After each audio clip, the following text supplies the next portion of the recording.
I tried orgasmic meditation with a complete stranger. Here's what it was like.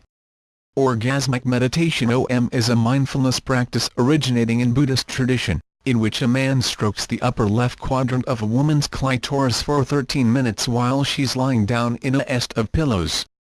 Devotees swear it's improved everything from their intuition to their fine motor skills, and gush about how close and connected they feel to their partners.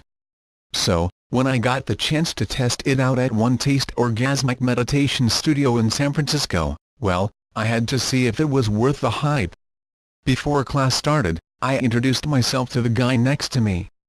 And within 5 minutes, our conversation had covered consent, sexual shame, and sex education. This was going to be intense. As the lesson began, all the students in class went around and said why we were there. One woman became teary-eyed as she spoke about her inability to orgasm, and several classmates offered her hugs. One man talked about wanting to overcome his perfectionist tendencies. Another told an emotional story about overcoming his inability to orgasm with a partner. When it was my turn, I said that I wanted to become more in touch with my body and my intuition. As a workaholic who struggles with anxiety, I often isolate myself from people, put my drive for achievement above my happiness, and tune out my desires to the point where I can't even tell if I'm hungry or tired. Yeah, so there's that. I was in search of the connection to other people and myself that OMers talk about all the time. Through everyone's honesty and attentive listening, I was already feeling connected to the people in that room. Introducing Orgasm 2.0. The instructors explained that another thing OM does is take you from RGASM 1.0 to RGASM 2.0. Apparently, Orgasm 1.0 is goal-oriented and fades afterward, like the ones most of us have experienced. On the other hand, Orgasm 2.0 sticks with you and helps you understand your inner needs and feel close to the people around you, which sounds super nice. While we didn't have the chance to try OM ourselves in class, the instructors did do a very graphic demonstration. One of them undressed from the waist down and lay on her back with her legs splayed over 2 pillows, and the other set a stopwatch, put lube on her finger, and stroked the upper left side of her clit up and down. The instructors explained that the specific location has the highest concentration of nerves, making it super sensitive. Though, I'm not sure if that's a scientific fact. The timer went off after 13 minutes according to my instructors. That specific amount of time should be enough to relax, let your guard down, and get into umming, after which point the instructor took out a towel and pressed it gently against the OMer's vagina in order to round her. Bring her back to reality. Have to try this, I thought. During lunch, I got into some unusually candid conversations with my classmates, I guess you could call them that. The instructor sitting next to me observed that I was asking him a lot of questions about him, and I took myself by surprise when I responded, "That's because I'm afraid to talk about myself." He spent the next few minutes challenging me to tell him about my life. Someone else came up to me and told me I had a great energy. In the afternoon, we delved into the technicalities, like how to ask someone to OM you. Say, "Would you like to have an OM?" rather than an IOMU? Since it's a mutual activity, the necessary supplies, lube, a towel, and an optional pair of gloves, how to position yourself. The streaky butterflies her legs out over 2 pillows, and how to touch the vagina. One hand lifts up the clitoral hood and puts a thumb inside the vagina and the other strokes the upper left quadrant of the clit up and down. Then, during the OM, the strokee is supposed to tell the stroker if they want anything to be done differently, and the stroker is supposed to describe the sensations they're feeling. After the time is up, both partners describe the moments that stood out to them during the session. So much talking. The instructors explained that One Taste only teaches us to stroke women because there's too much of a societal expectation for women to please men. That means there's no "you do me, I do you" kind of transaction. I could get behind that. It was when they told us to forget about climaxing and just follow the orgasm that they lost me. What the hell does that mean? I sheepishly raised my hand. Oh, orgasm, but don't climax? What's the difference?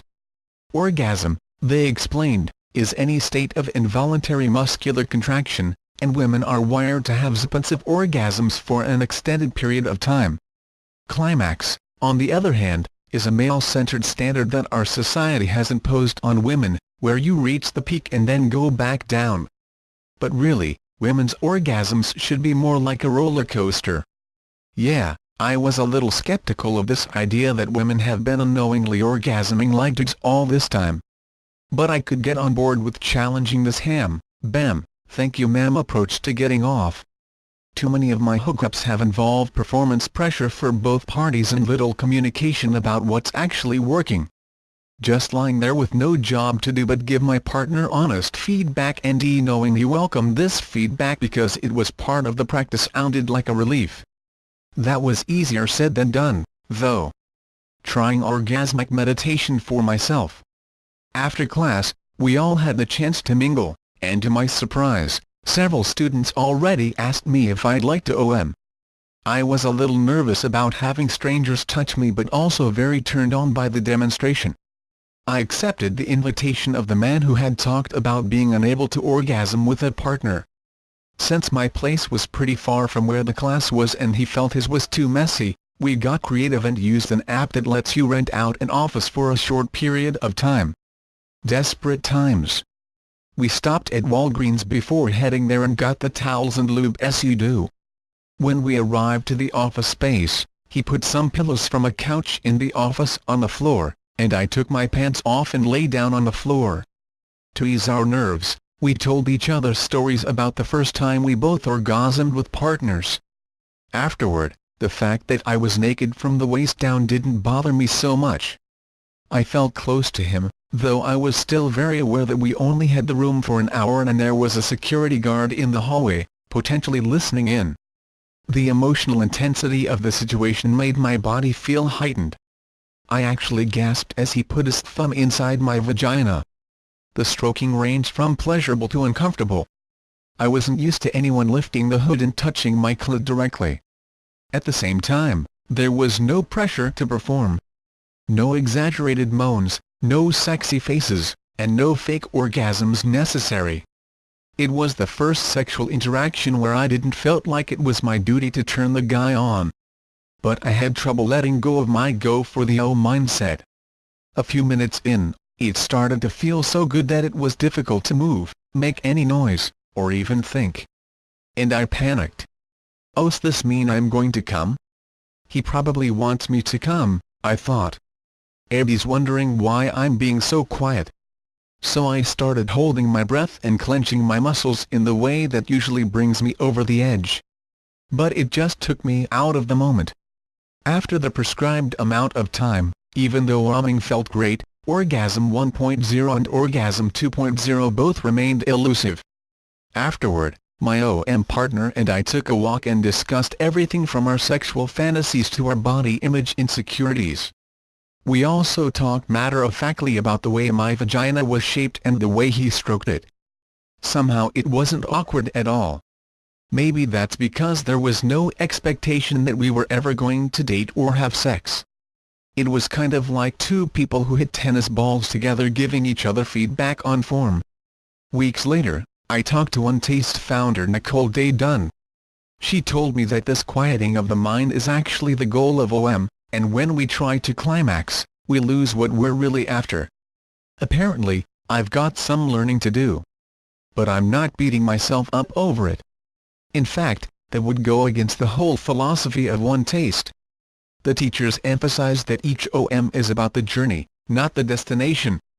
As far as my sex life goes, I'm pretty satisfied with Orgasm 1.0. But in the metaphorical sense, we could all use a bit more Orgasm 2.0 in our lives.